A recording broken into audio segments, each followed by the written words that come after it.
بسم الله الرحمن الرحيم. في الفيديو اللي فات اتعلمنا مع بعض طريقة تركيب الكبسونة السوستة. النهاردة هنتعلم مع بعض ازاي نركب الكبسونة التيك تاك بخطوات بسيطة وسهلة. بنستخدم لها سنبك واحد بس بنركب بيه الجزئين، غير الكبسونة السوستة كنا بنستخدم لها سنبكين مختلفين. زي ما احنا شايفين الكبسونة التيك تاك بتتكون برضو من 4 أجزاء.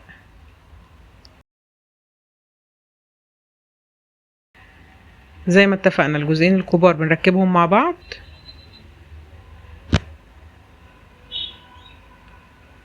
انا بحاول اوريهم لكم من ناحيتين.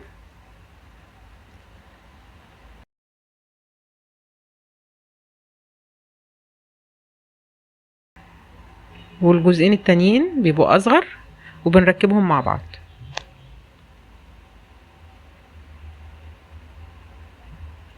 اتمنى بس يكونوا واضحين قدامنا في الكاميرا.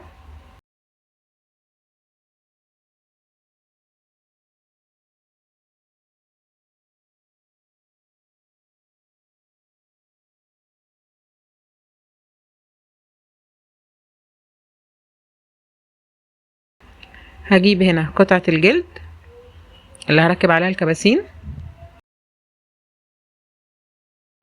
وهجيب السنبك وهفتح الفتحتين اللي هركب فيهم الكباسين.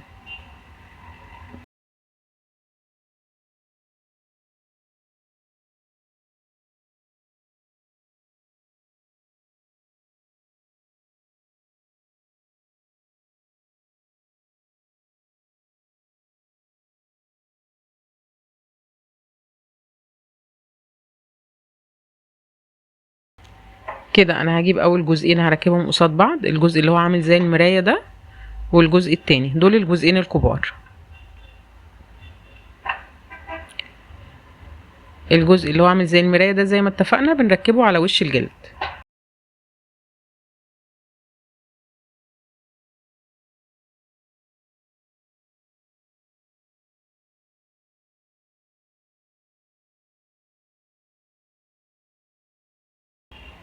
والجزء التاني هركبه في ظهر الجلد.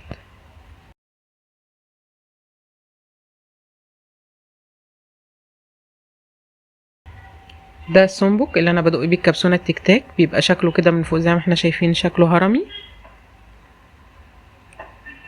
وهو سنبك واحد بس بدق بيه الكبسونة كلها.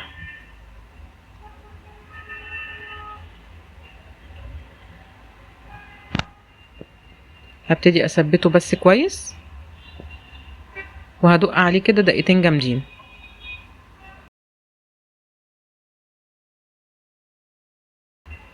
زي ما احنا شايفين كده الجزء الاولاني ركبناه بكل سهولة.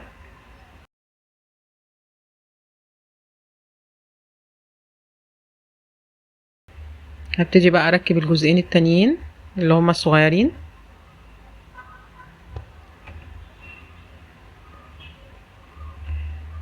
الجزء اللي على الشمال ده زي ما احنا شايفين بيبقى فيه زي عمود كده.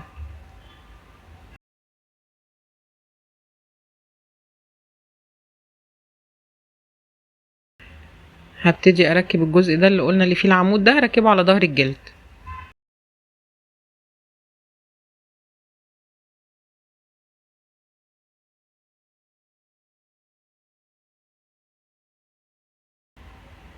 زي ما احنا شايفين، والجزء التاني هركبه على وش الجلد.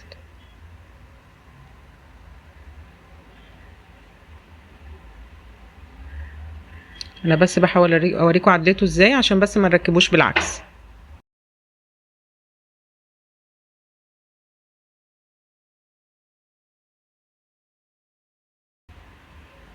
بنفس السنبك بتاعي هظبطه برضو فوق الكبسونة وهدق عليه دقيقتين جامدين.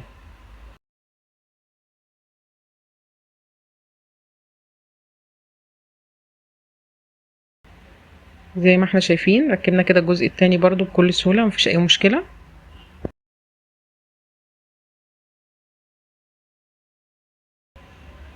انا بحاول اوريكم وش الجلد وظهر الجلد عشان تعرفوا برضو بالظبط الاجزاء اللي اتركبت في الوش والاجزاء اللي اتركبت في الظهر.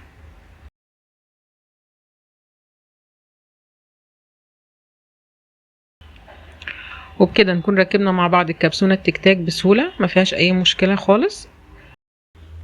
لو الفيديو عجبكم اعملوا لايك واشتراك وفعلوا الجرس عشان يوصلكم كل جديد.